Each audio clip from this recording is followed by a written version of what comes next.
Welcome to Building Better Businesses. I'm Kristen Dees, founder of Catalyst Consulting, an agency that helps small businesses and entrepreneurs start, grow, and level up their businesses. This podcast will bring you interviews with experts in all things business related. Have questions for a business attorney? We've got answers. How about your health insurance? Got you covered there too. New episodes coming your way every week. Find us on the podcasting platform of your choice.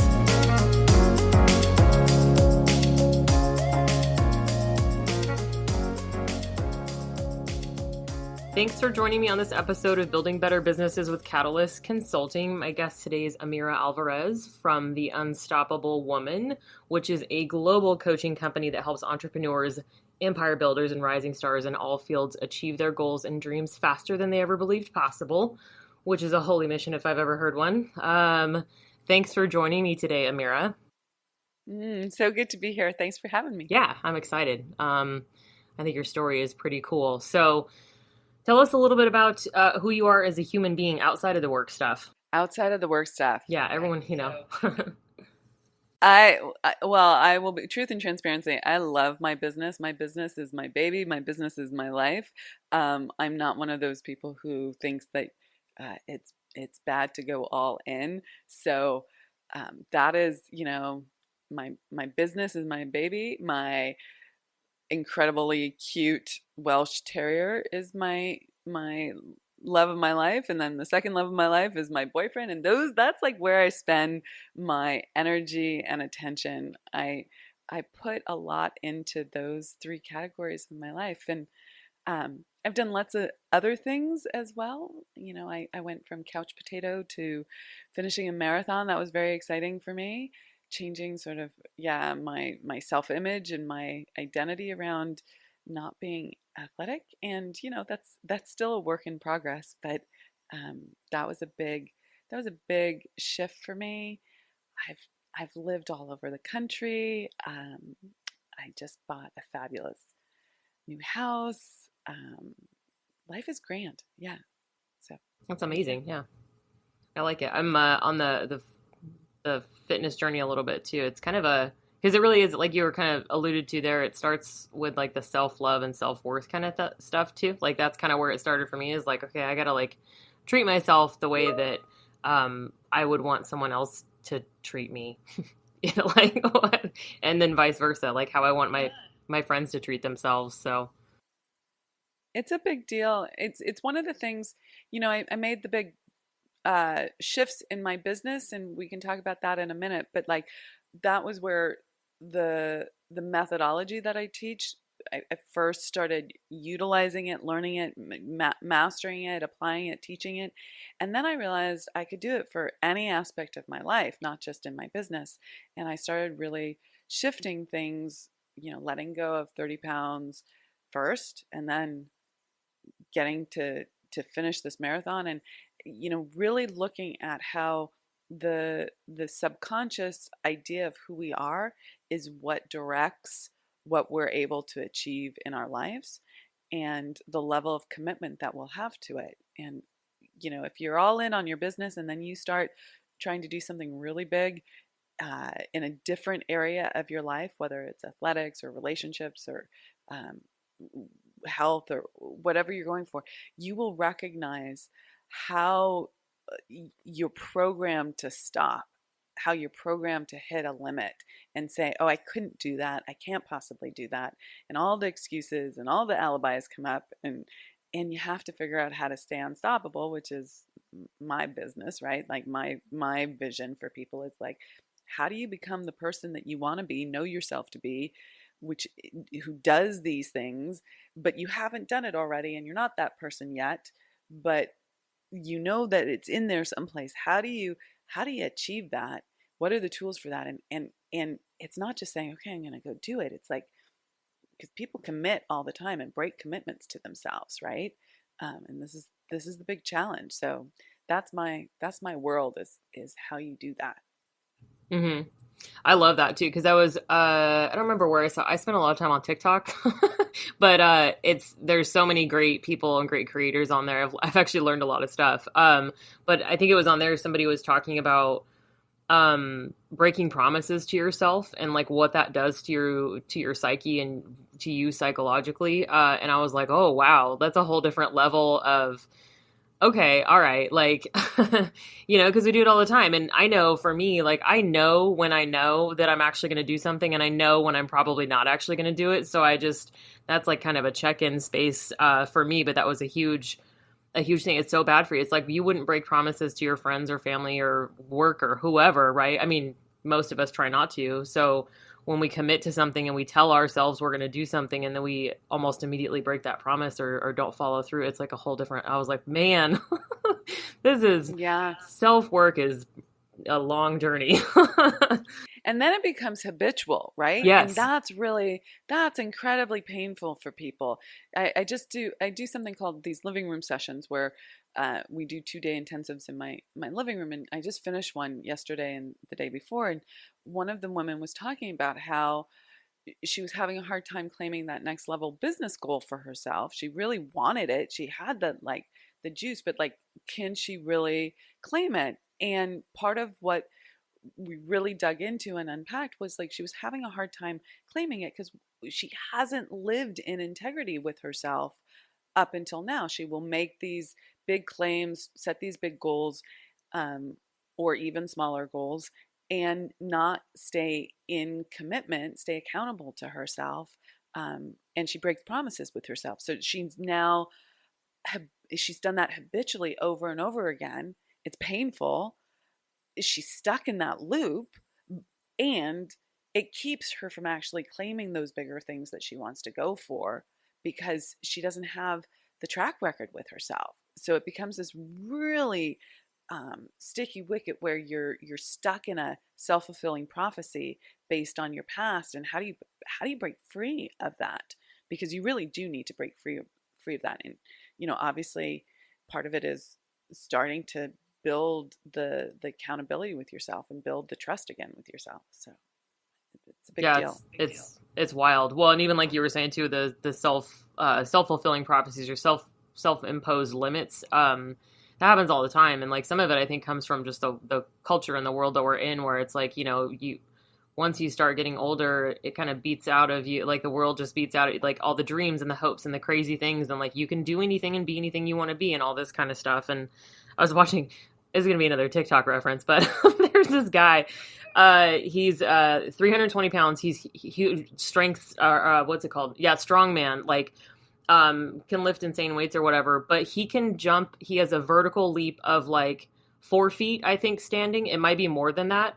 So he does these box jumps and he just floats up there. It's insane. They are so graceful. He just goes boop and like does box jumps and stuff, and it's just crazy to watch it. And he just posted a video of him like doing a progressive jump, like starting and then adding stuff, and he's like, I'm 320 pounds of basically solid muscle, and if you think that you can't do something, then it's gonna come true. Basically, he's like, I decided that I wanted to be able to do this like crazy skill, and look at this, like it's nuts. He's like a little butterfly, but like a giant butterfly. So I think it's cool. Anyway, I love that. And yeah, it's true. If you are able to if you get an idea in your mind and you fall in love with it and you energize it, you emotionalize it, you will act in accordance with it. And if you keep it present, if you've truly fallen in love with it, anything that you set your mind to, you can achieve if you want it badly enough and you don't let your fears, if you want it more than the fear of failing coming in, right? You know? So and there's a lot of other fears, but that's a big one for people. So, and then it takes, there's no substitute for action. There's no substitute for determination and persistence. And yet there are so many super, super, super, super, super smart, highly intelligent, really good people with really good products and services who have great work ethics, who do a lot of work, but they're not staying in commitment with themselves to the work that's going to move the needle in their business. And that's a real challenge. That's a painful place to be. And this is where that internal subconscious programming really comes in. that self-image and identity piece. Yeah. Yeah, yeah, totally. I mean, I do the same thing to myself. I try to. I'm a lot more conscious of it than I used to be, but it's still constantly like checking in and being like, okay, what am I? How am I getting in my own way today? Like, what is the? How am I preventing myself from getting where I want it? Because it's me. Like you said, you can do literally whatever you want. If you just put in the time and effort to master whatever it is, whether it's 4 foot box jumps or table tennis or whatever, like Scottish Highland games. That's another thing I follow. Like, it's crazy. Like if you just keep working at it, then you can master it. So, yeah, I feel like we could talk for like 26 hours probably. So, but tell us a little bit more about what you do, how you provide support for business owners and entrepreneurs specifically. Yeah. So my story is that woman, right? Who was hardworking, smart, all of that sort of stuff, had a great product and service, had some level of success already. My first year in business, I made 30K, felt good about like a nice chunk. Second year in business, 90K, didn't hit that mythical 6-figure mark, but I was close. I tripled my income. That felt really good. My third year in business, I made 138. That felt like a nice chunk. I crossed that 6-figure mark. I was feeling pretty proud, but I was using what I call the spaghetti approach, which is, do everything, throw everything at the wall, see what sticks, right? I had one strategy, which was hard work. Okay. Like just go hard all the time with everything, go hard. And it works to a degree until it stops working, right? Until you start hitting burnout and hitting that upper limit there. And that happened to me. And there was this very pivotal moment where I was at the end of a workday. It was probably 6:45, 7 p.m. at night. And my then husband called upstairs and was like, "Hey, babe, dinner's ready. Come on down." I was like, "Oh, thank you. I'll be right down. I just want to get one more thing done. I'll be right down." An hour later, he's like, "I love you. And I'm starting." And it was like, no guilt, no shame. But I was like, this is unsustainable. Like I had been up since 5:36 in the morning working. It wasn't a client day. So here's the rub, Kristen. It wasn't a client day. So I was like in the sweats that I had slept in. They were covered with dog hair. I hadn't taken a shower.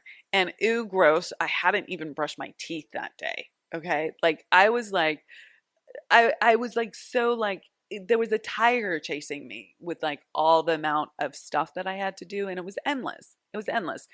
So it wasn't like I had a bad attitude. I was really enjoying myself. I loved building my business, but I was like, okay, this doesn't work. This is like, I see what success looks like. They have the same 24 hours in a day. How are they doing it? They must be doing it differently. Let's go study success. Okay, let's go figure out what successful people do. And that year, I went from making 138 to making 700K. I 5 times my income as a solo entrepreneur. I had like a VA assistant, but basically as a solo entrepreneur. And then subsequent to that, crossed the 7-figure mark. And that was crazy. Like when I say like, what do you want? And you can do whatever you put your mind to. I took that in. I claimed that year, I'm going to make $1,000,000. Okay. Now, note, I didn't. Okay. Like if you're doing the math there, that I made 700K. I didn't make $1,000,000. Okay. But I got so much closer to it than I would have if I had said, okay, let's go for let's go for 200 this year, from 138 to 200, which would be quite a reasonable, yet large increase. And I set a bigger goal and I did incredible things that I didn't know that I was capable of doing, but I did it. And then, I was disappointed that I didn't make the 7-figure mark. I was going hard and really going after it. And I really wanted it. And yet I had done so great. So I felt bad for a little bit. For like one day, I allowed myself to wallow in it. And then I was like, hey, wake up. You just did something amazing. Now you know you can do this again and again and again. And that's what I've done. And there's like a whole methodology to it. And there's a how-to to it. It's not magic. And it's not without taking action. But that's what I fundamentally help people with. Like, who do you know that you want to be, or what's calling you forward? What's your big dream? What's your big goal? What is it that you really want? Maybe it's an income goal. For me, totally transparent. That year it was an income goal. I was like, I want to make this income goal. And that's what I was going after. But like we started off the podcast with, like I've had, other kinds of goals, like running a marathon was um, a goal for me. And so whatever you want, let me help you figure out how to achieve that faster than you thought possible. Like who thinks that they can go from 138 to 700K in 1 year, right? Like that's not it's not like I'm the only person who's ever done that, but I didn't have that as like previously to claiming that goal and figuring out how to do it. I didn't know that you could do something like that. I didn't have that as a frame of reference. Yeah. It's such a, I think for me, sometimes what I have a hard time with when it comes to goals too is the goals that I haven't ever had before. So like when it comes to like, health and fitness, like I've always struggled with it. I've always weighed more than I should medically. And, just in general, like I've never really been in great shape. I've played sports in high school and whatnot, but you know what I mean? So it's like, I've never been super fit or in shape, and so it doesn't feel real sometimes, so I sometimes have to spend time like visualizing what I look like in that space because it just feels so not real, I guess. So like I think for a lot of people too, and especially when it comes to like large financial goals like that, because that's one thing where I'm like, I'm gonna make $1 million. I actually said that about myself this year, and I was like, yeah, I'm gonna make $1 million, and I was like, oh crap, but like how though, right? Because it's like that's an insane amount of money for most people, and it's not tangible, I guess, is what I'm trying to say. Like some of those things, because you've never experienced it before, it makes it hard to like visualize how you actually really get there. So It's not just that you haven't experienced it before and it's hard to visualize. That is true, absolutely, 100%. It's even deeper than that. It's that the image that you have of yourself. So your self-image that was built when you were very, very young, under the age of say 10, does not line up with the person who does those things. Okay? Now there's a conscious mind that says, yeah, I want that. Yeah, that's me. Yeah, that my divine self or my essential self or my authentic self knows that, right? Like I can do that. That's what I want. You have a calling forward of that. But the small you that was built when you were very, very young doesn't line up with that. And so it keeps you, so your subconscious mind, the program running in your subconscious mind, tells you what to think about everything that you experience. It tells your conscious mind how to interpret the world. You think you're making conscious decisions. Okay, you think you're saying, I'm going to do this kind of marketing, or I'm going to have this kind of workout routine, or I'm going to do this. But your subconscious mind tells you what to think about everything that comes into your world. So, for instance, you might run across an opportunity in your business. Maybe it's to do some collaboration. Maybe it's to join a mentorship program. Maybe it's to learn something new.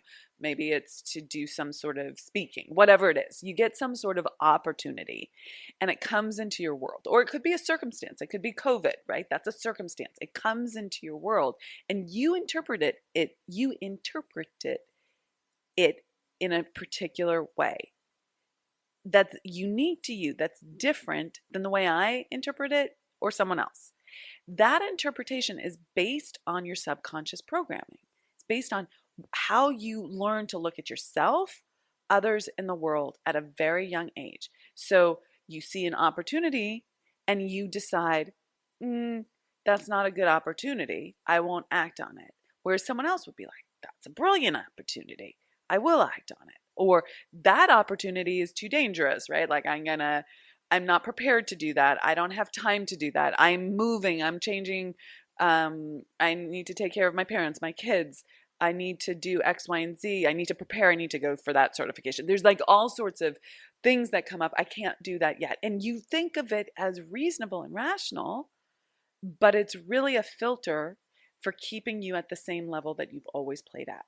And that's what you need to shift. And your self-image is the aspect of your subconscious programming that tells you what to think about who you are. And until you change that, and it's an identity piece, until you change that, your outer results will basically be the same as what you've always gotten.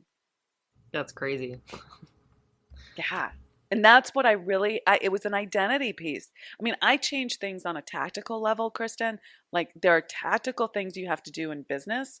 So there's only three ways to make more money in business, right? You raise your prices, you sell more of what you've already sold, so quantity, or you add a new channel of income. It doesn't matter what kind of business you have. It all goes into those three categories. And you can do a combination, but it's not complicated. Business, making more money it's mathematically easy. It's that inner game piece that throws up confusion, does the self-sabotaging, causes you to take your eye off the ball, gets you distracted with all the other things, right? All of that is what makes it complicated. Do you need a business plan and a business strategy? Absolutely. But that's like 20% of what's required. And yet it's where most people spend all their time. No, I agree. And business strategies, don't get me wrong. Business strategies are freaking essential. Okay. You need them, right? Like you need a friggin' plan. Okay. Like without a doubt. But if you see that as super, super important, okay, now build the iceberg underneath that. That's super, super important. But then there's this whole base that you also have to look at that most people aren't looking at, which is the subconscious and how that's driving them. That's mindset, right? That's your program. When you were talking earlier about achieving your goals faster than you ever thought possible, what does that mean? Like, how do you kind of teach that out, I guess? Yeah, there's a lot of different points to that we could go deep in a lot of different areas. But fundamentally, you have to claim your big desire. Okay, what do you really want? And have it be a goal worth failing for. Okay? Something so big that you want it more than you fear the disappointment of making mistakes or not achieving it. Okay? It has to be worth failing for because guess what? You will fail. But it's only really failure if you quit. You've heard that expression before. But you will fall on your face, okay? You will get your knees scraped. You will make mistakes. You will have, what is the expression? Pie in your face, mud in your face, whatever. Yeah. I always mix my idioms. So, Yeah. pie in your face? Okay, maybe it's pie in your face. I think so. I think it's both. Okay, well there you go. That is part of being in business. Like if you need safety and security and certainty so much that you're not willing to make a mistake, you will not succeed. Okay, you will go at a snail's pace because you won't take the actions that are required that by definition require risk because you've never done them before. Growth is doing things you've never done before.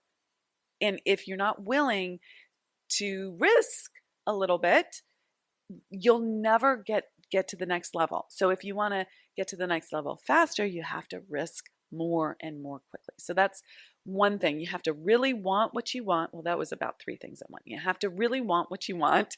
Okay. It has to be a goal worth failing for. You have to take risks. And then a huge big one, Kristen, and I teach this all the time. Like I have mugs that say I am a quick decider on them. This is like part of what I share with my clients all the freaking time. We have it at our summits. We have it like in practically every teaching. And it's that if you want to close the gap on time and achieve your goals faster than you ever thought possible, you have to make faster decisions. You have to be a quick decider. Because if I just compete against myself, okay? If say I'm in business and I need to hire someone, I need to grow my team, right? I'm leveraging, I'm scaling, I need to bring someone on. And I take 3 months to hire someone versus 3 weeks to hire someone or 3 days to hire someone, I have a different result in terms of how long it takes me to do the thing that team person, that new employee is going to be able to execute on for me. I may make a mistake making a decision in 3 days or 3 weeks, but I may make the same mistake waiting 3 months, or 3 months worth of opportunities will have passed me by because that person hasn't been onboarded. So how quickly can you do the things that you need to do in your business? How quickly can you make decisions and be a quick decider? And this is for everything, right? This is for every single decision that you're making in your business. And in the beginning, deciding quickly was, I don't know, I'm going to make up a metric, 3 weeks for me. And then it became 1 week for me, and then it became 3 days for me, and now it becomes 3 hours, and then 3 minutes. Like, I am with my team, I'm making decision so very, very quickly. I didn't get there overnight, but it's part of what's required to scale a business. You have to build that muscle. That makes sense too, because I help people sometimes too with just the analysis paralysis and the concept that there's no such thing as a perfect plan. Because of that exact point, like people are afraid to fail and they don't want to make mistakes. And I am of the school of thought that fail forward and learn as you go, because you're never going to know, right? Like you don't know until, like you said earlier, you don't know until you've done it. You've never done it before. That's what growing is. And so you just got to come up with a plan. And if it's a big plan, you should probably have some sort of strategy behind it. Yeah. Like don't always wing everything all the time. I'm telling myself that too, because I'm a winger. I'm like, yeah, that's fine. Let's do it. But yeah, it's all about, I feel like that's entrepreneurship at its core too, is just the journey is learning as you go and figuring stuff out that you didn't even know you needed to know. Like you bump up against something and you're like, well, I guess I need to figure out social media now, or how to do an e-commerce store on my website. All right, let's do this. So yeah, so I think it's tough for people sometimes to get past that, and I think it just depends on what your experience and stuff is too, as far as being willing to just make a leap, like you said, make a decision and do something and take action and go forward. And if it doesn't work out, it doesn't work out, but you never know, the other way might have not worked out either. So there's no way to know. It's just like, just carry on. It'll be okay.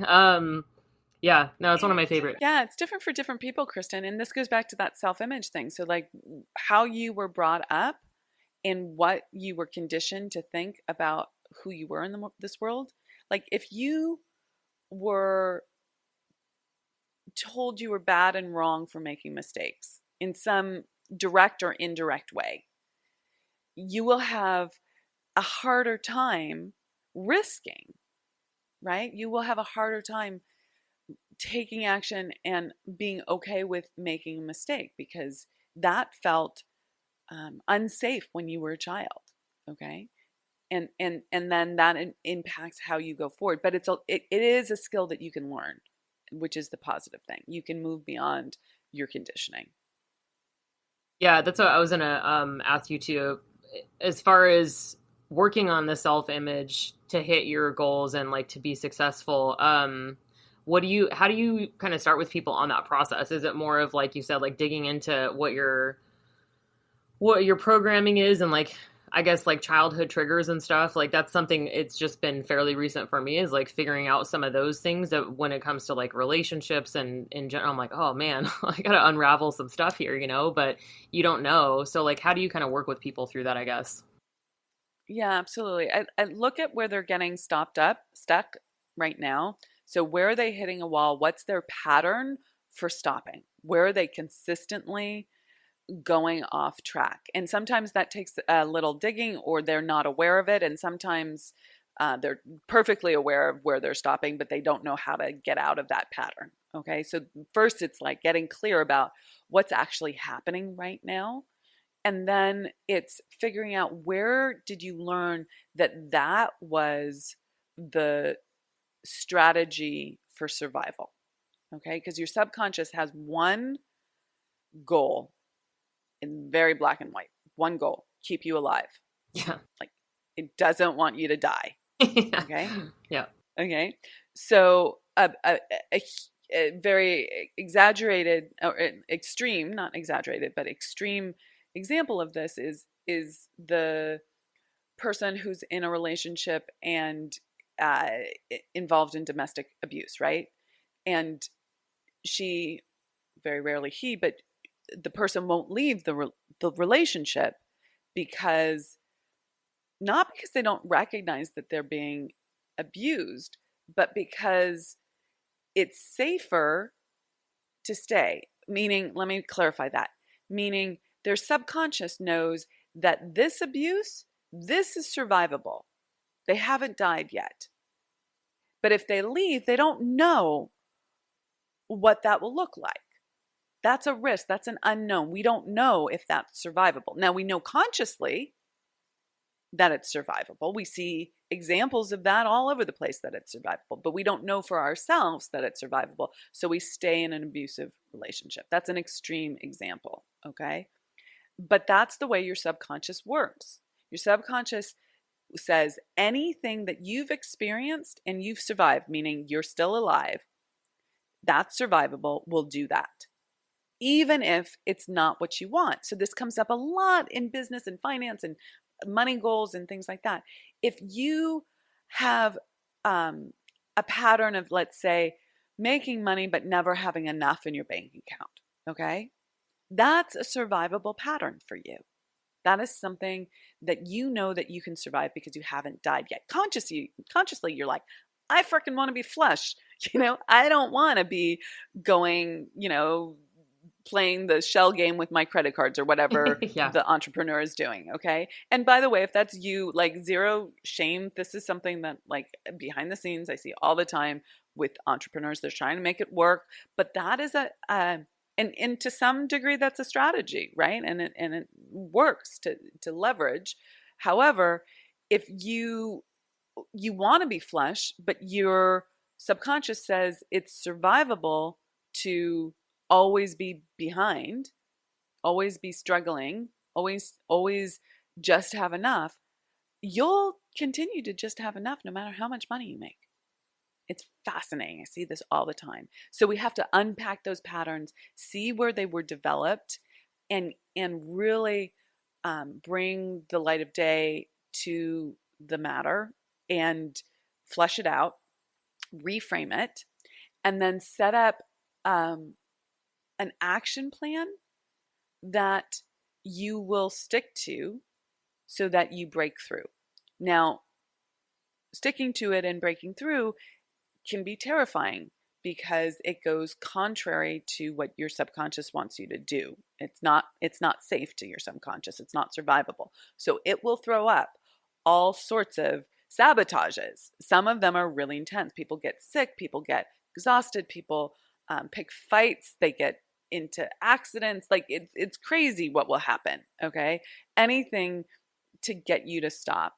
And now that sounds scary, and sometimes it is, but that's why you have to want it badly enough. Because once you actually then do the thing and you survive it, then your subconscious knows that's survivable. Okay, we can do that again. That's so great. It's nuts how much of an impact it has too. Because, like, especially I think for me, one of the things that I was most annoyed by when I started doing, like, some inner work is I have always been super self-aware, very reflective. It's what some might call a defense mechanism or maybe a coping mechanism, because I'm like, if I know what's wrong with me before you do, then you can't hurt me or be upset with me because I already know that I'm not great in these areas. So, so, like, being super aware of that stuff it felt like I was more evolved, or I had grown more than I thought that I had, until I started doing some of that, like I said, like inner child and all that kind of stuff. And I was like, oh man, like, okay, all right, I'm not as smart as I thought I was. This is annoying. And just, like, working through I definitely have an inner saboteur and, like, all those little things that I do. And it's funny when you were talking about the things that people do to get themselves out of doing things. Like, I don't know that I've ever made myself sick, but I'm constantly having to, like, kind of check in when it comes to, like, burnout and those kinds of things, because I have a tendency to burn out. I overcommit a lot and then end up in a situation where I'm like, oh, I have too many things to do. So now I'm working a bunch and I'm really tired and burn out. And then I have to, like, swing the pendulum. So it's like a constant, I'm like, okay, wait, do I just really not want to do this, or am I actually really tired and do I need to take a break? Like, what's the balance Yeah. here? Because it's like the two parts, the logic brain, and then, yeah, the subconscious, my lizard brain that's like, nope, trying to battle with each other all the time. So it's an interesting struggle. Uh, Yeah, you have to learn discernment on that, right? And that's a big part of it for sure. it's honestly, it's fun. I keep talking about this health and fitness thing. Like, I've been on this health and fitness journey for probably about a year. Like, it's been a slow progress of changing sleep patterns, like progressively getting up earlier and just building consistency, and then like adding on to those things, right? But um, the discipline has always been a thing. So I get up at 4:30 in the morning now, which is nuts. Like, if you had told me that 10 years ago, I would have thought you were high. Like, there's no way I get up at 4:30 in the morning 5 days a week, like it's no big deal, and just like go work out. It's so crazy. But it took so much work to get there. It wasn't just like, oh, I get up at 4:30 in the morning. It was literally like COVID long process of like, this is not how I'm going to live my life anymore. But like having to go through that, and some of that was like when you wake up in the morning and you're really tired. Like today, I did not want to get out of bed, but I'm like, you have to get out of bed because you will be so upset if you don't, and you will be disappointed in yourself, and you're going to let yourself down. So I get up and I put my stuff on and I go to the gym, and it's fine when I'm there. We all know that, right? It always Yeah. feels good when you're there. It's just the things that your brain does to you at 4:30 in the morning, or whatever that version is for you. So yeah, And you've been doing it for a year, right? I so 4:30. It's been like 3 or 4 months. I've been getting up at 6:30 for a year, and then for the last like 2 or 3 months, I moved it up to 4:30. So So there you go. So it's still a little bit new, but it's not like you just decided to do this yesterday and your subconscious is kicking up a storm. It's like it's a big deal. You have to build in that level of accountability and focus and habits. And there are habits in business too that you just need to build in. And once you get that, and then and you also have to see yourself as someone worthy of receiving at the level that you want to receive. yeah, And that's a big one. That was a big one for me, Kristen. Like I I kind of saw myself that way, but I wasn't living that way. Like the results that I was like how I was actually living my life was not that, right? And I had to really start building what I felt worthy of receiving by raising my need line, by like spending more on myself. And that was a huge challenge because I had self-worth issues. I had double binds that were like, if you spend money on anything besides books, that's frivolous, right? And hmm these old messages that kept me from being someone who took good care of herself, um, loved the way she looked, spent money on the things that she wanted to spend. Because here's the thing, if you want to build a big business, right? If you want to achieve some bigger goals, and everyone has different level goals, but like most people want, for me, it was like, I don't want to have to worry about making a money decision. Like if I want something, I want to be able to buy it. I don't want to have to go, like, can I afford that or can I not? I just want to be able to go click and buy, right? yeah, And and yet I wasn't behaving that way, and I didn't think I was worthy of that. Like my spending habits, my buying habits were absolutely not that. What I was actually doing in reality was on Amazon spending an hour and a half deciding between something that was $18.99 and something that was $10.99 so that I could save that $7. Like what, reading all the reviews, right? How many people have done this? Like I would get sucked into that because that was how I was raised. Like you have to spend the time on this. Right? But really, I'm worthy of buying what I want. It's $18.99. Just buy the thing. Okay? Just get the one you want. It's fine. yeah, You're worthy of it being easy. You're worthy of that extra $7.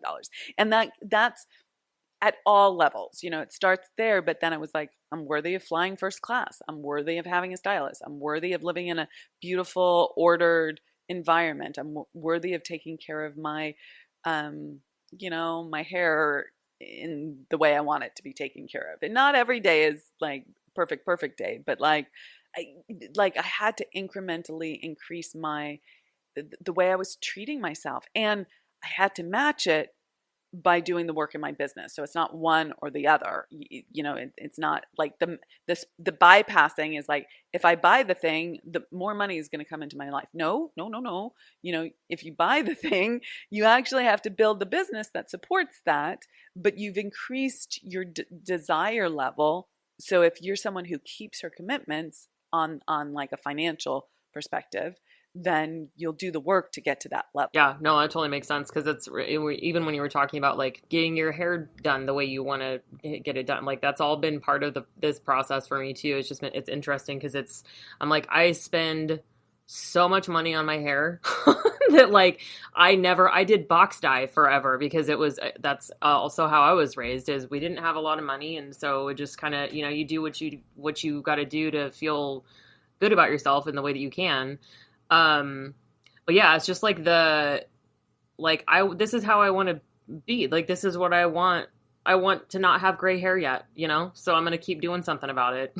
Like, that's just until I get to the point where it's fine. I don't know if I ever will, but, right now it's like this, and it makes me feel good. And it's just those little things, like you said, like the little commitments to yourself. And, it's so huge. It's been I mean, God, it's probably been a few years of work. Some of it hasn't necessarily been conscious, but like you were saying too, I've always been outwardly and intrinsically, I appear like I'm confident and I'm very secure in who I am as a person. It's just the other piece, like you were talking about, the self-worth and like this I deserve this, I can do this, I can earn this, I can whatever it is, and like getting those conversations into your head instead of the other stuff like, oh, this is too much money to spend, or I still do that with Amazon sometimes. Like I was looking for new workout leggings because I want pockets in them, so I like spend, I don't know how, I'm like, why am I looking, it's fine, like just buy $25, okay, like it's fine. You'll be okay. Totally. No, I mean, I like buy the ones that have the pockets in Yeah. it. Buy the cute ones that you really like that are going to fit the best, right? And I don't want to be flip about this because I also understand that some some people are like, well, hey, that's all great and fine for you. You've made this big business, right? What about me? I don't have that expendable income, and I want to just speak to that. I had to start where I was at the very beginning, and do it incrementally but quickly. And that's the thing. It's like each moment hold yourself to that little higher standard. So if it's an $8.99 to a $18.99 kind of thing, you can do that. Okay, like just do that, right? And then like for me, one of the first things was getting my nails done and spending the $45 on the it was gel manicures at the time. Now I do Oh yeah. SMS, but like I was like, I remember I was like pacing across the street from the nail salon, like trying to figure out if like, should I do it? Should I do it? Should I do it? And it's funny, that might not be your thing, you or your listeners, but it was my thing. I was like, am I worthy of this? What would my husband think if I got a $45 manicure? Right? Like that was like the permission in my head was like from my husband. That's cray cray, okay? Like he didn't care actually, okay? It was all me, but I wasn't accepting responsibility for making those kinds of decisions. So I had to like start making these micro decisions and doing it as quickly as possible. And like you, then it was like getting my hair done and not doing it myself. And then it was hiring a stylist, and then it was hiring a better stylist, and then it was going shopping and not looking at the price tags. And before I decided if I liked the thing or not, right? Like just liking it for liking it, and then looking at the price, and then flying first class, and next and next and next. But it didn't happen overnight. It started with very small micro decisions, and if you, the listener, can start with those small micro decisions and hold yourself to that higher standard wherever you're at, like just keep stretching yourself just a little bit more and a little bit more, you'll do great with this. Yeah, I love it. This is great. This is a great conversation. And oh, I wanted to ask too, what's something that people could do right now to increase their cash flow? I saw that on one of your cheat Yeah. sheets for me. Yeah. So, fundamentally, going back to those three things that create more in your business, identify, like, are you going to raise your prices? Are you going to go for increasing volume, so quantity, or are you going to add a new channel of income? Like, make a decision around that. Really look at your business model and say, which one of these things am I going to do? And it can be a combination. You can do more than one, but which is your primary thing? And then come up with a plan to do that, right? Be a quick decider, decide it, don't overthink it, um, and go for it. And then, you know, this is my world, but it really worked for me and it works for my clients. Get help.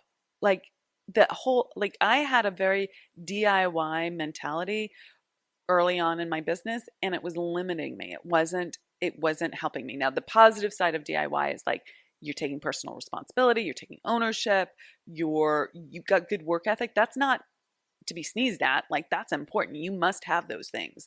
But you can fast track your success by getting help from someone who has a different level of awareness than you have. Okay, your level of awareness is getting you the results that you're getting right now, and you have to own that.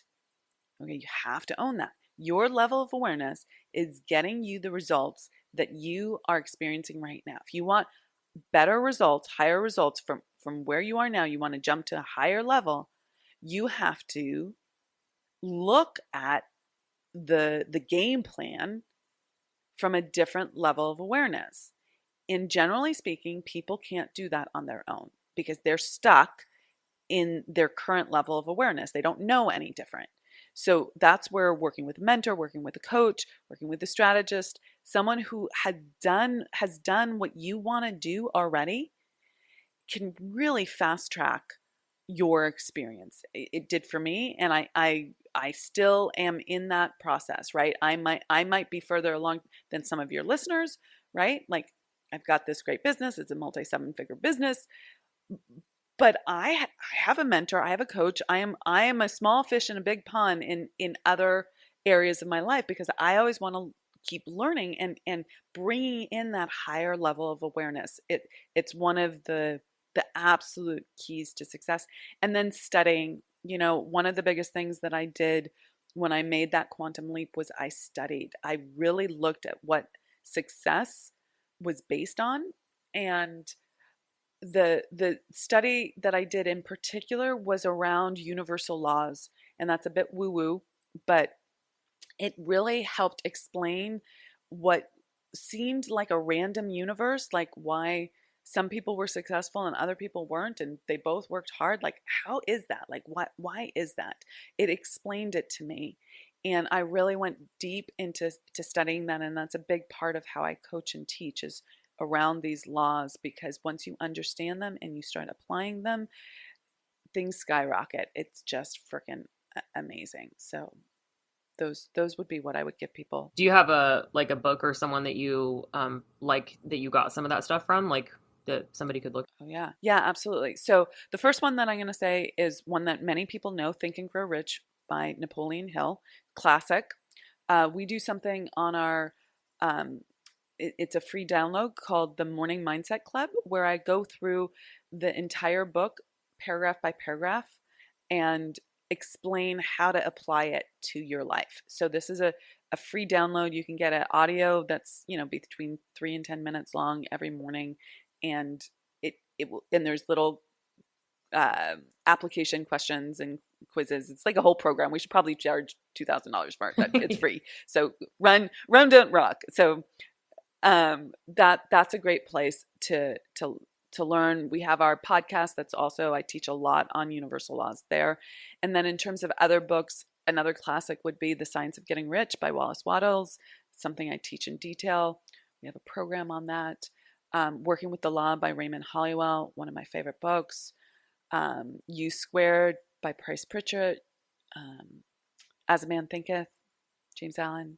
Those are some of my tops. There are many more, yeah, but those would be, some good ones. Perfect. Yeah, no, that's great. I'm not always good at that kind of stuff. The learning in, I guess, book fashion. I like to read for fun only for some reason, and I don't enjoy it. So I'm trying to commit to myself to do that a little bit more, even if it's just read a productive book in between all the non-productive ones at some point. So those are good. Well, it's all good. Are you an audio learner? Do you learn like No, that way? Because I've tried to do like, I don't love podcasts either, which is funny because I have my own. I listen to mine. But yeah, I like to. It's more like conversational. Seems to be like I like to talk to people. Like I learn from this kind of a conversation where we're talking about our experiences and things that and things that you've learned, and then we sort of, mishmash something together. So books just seem to be kind of dry for me in that way for some reason. so then mentorship is the way for you to learn, because that's what mentorship is, right? I was gonna give another um, nudge towards the Morning Mindset Club, because if you were an auditory learner, that you don't have to read the book, you can just listen to like I pull out the nuggets from it. So yeah, so that's where I was going with that. But yeah, I would figure out how to really learn these laws through conversation. And we do that we have a summit called the Unstoppable Woman Income Breakthrough Summit, where I go through each of the laws, and really give people a great overview of that, and then we teach people how to apply them and stay accountable to them in our mastermind. So there's ways to learn that aren't just book learning, for sure. That's wonderful. The world is a wonderful place these days, for sure, for that. It is. Perfect. Well, any last thoughts before we wrap up that we forgot to talk about? Oh, well, there's there's tons that we haven't talked about. Yeah. But like my concept is like, be unstoppable, stay unstoppable. That doesn't mean like be overwhelmed or be exhausted or go into burnout. Like, the Unstoppable Woman is about recognizing that you have this incredible potential inside of you, that you were made for more, that you were made for greatness. And yet there are things that you don't understand about yourself that are keeping you stopped. And if we can help you figure out how to break through those things, and we do it again and again and again, as fast as humanly possible, right? With joy and delight. Like, I live a freaking delighted, lit up life. Okay. If you can do incredible things with your life, and don't hold yourself back. Go figure out, whether it's with me or with someone else, figure out how to move through the places that stop you and be unstoppable, because you're here for more, and it's time for you to start living it out. Like, that's the message that I have for everyone. Yeah, that's amazing. Thank you. I'm so glad we connected. This is great. Perfect. Well, thank you. And I'll post links and everything for everybody for Amira. So in the show notes and everything like that, if you want to get connected with her, and then on the social media posts too. So you can get in touch. I think it would be amazing. And thank you again for hanging out with me for an hour. You're so welcome. Would you mind if I shared my links and things like that? Oh yeah, go for it. Yeah. Okay. So if you want to get that Morning Mindset Club, I would go to the unstoppablewoman.com/free stuff. That's where we have all the downloads and things like that you can tap into. We have something called the scale plan there. There's lots of really good things there. And then we have if you like social media and engagement, our Facebook group is where we do most of the engagement. It's a free group, but it's a private group, so you have to like click the link and we'll let you in. And that's called, if you search Be Unstoppable, the Facebook group is called Be Unstoppable, and it's for women entrepreneurs, small business owners, women who really have that growth mindset and are going for more. So those would be like the best places. And then of course we have a podcast, the Unstoppable Woman podcast, on all channels, and would love you guys to listen. So there you go. Perfect. Awesome. No, thank you. I appreciate it. Yeah, well then I will let you go, and we'll have hopefully a wonderful rest of our day, right? Yes, we will. Okay, thanks a lot. Thanks for having me on.